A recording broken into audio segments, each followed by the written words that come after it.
ఇస్తున్నారు ప్రభుత్వం దగ్గర. వెంకటకృష్ణ గారు, నేను చిన్న వెంకటకృష్ణ గారు ఉదాహరణ, 1,70,000 ఖర్చు అయిన దాంట్లో 1,70,000 తిండికి ఖర్చు కాదండి. అవును, ఆ మంత్రి వచ్చినప్పుడు మీటింగ్స్ పెట్టాలా, తిరిగిన చోటంతా మీటింగ్లు పెట్టడం, ఆ వెహికల్స్ కు డీజిల్స్ ఇవన్నీ చూసుకోవడం, ఆయనతో పాటు వచ్చిన వాళ్ళకు ఈ ఏర్పాటు చేయడం, ఇటువంటి దానిలకు మొత్తం అంతా కలిపి అయిండొచ్చు. కాబట్టి నాకు తెలిసినంత వరకు ఆ డిపార్ట్మెంట్ వాళ్ళు బాధ్యత తీసుకోవాలి. ఏ డిపార్ట్మెంట్ దగ్గర డబ్బులు లేవు సార్. ఇప్పుడు హ్యాండ్లూమ్ డిపార్ట్మెంట్ ఏముంది, వాళ్ళ దగ్గర ₹1 లేదు. ఇప్పుడు R&B డబ్బులు లేవు ఇప్పుడు. కాబట్టి అదంతా తహసీల్దార్ల నెత్తి మీద పడుతుంటది. వాళ్ళ చేతులు ఎత్తే సార్ మా దగ్గర డబ్బులు ఏం లేవండి. అప్పుడు అల్టిమేట్ గా రెవెన్యూ మీద పడుతుంది.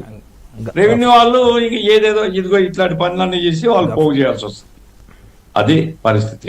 మామూలుగా అయితే అంత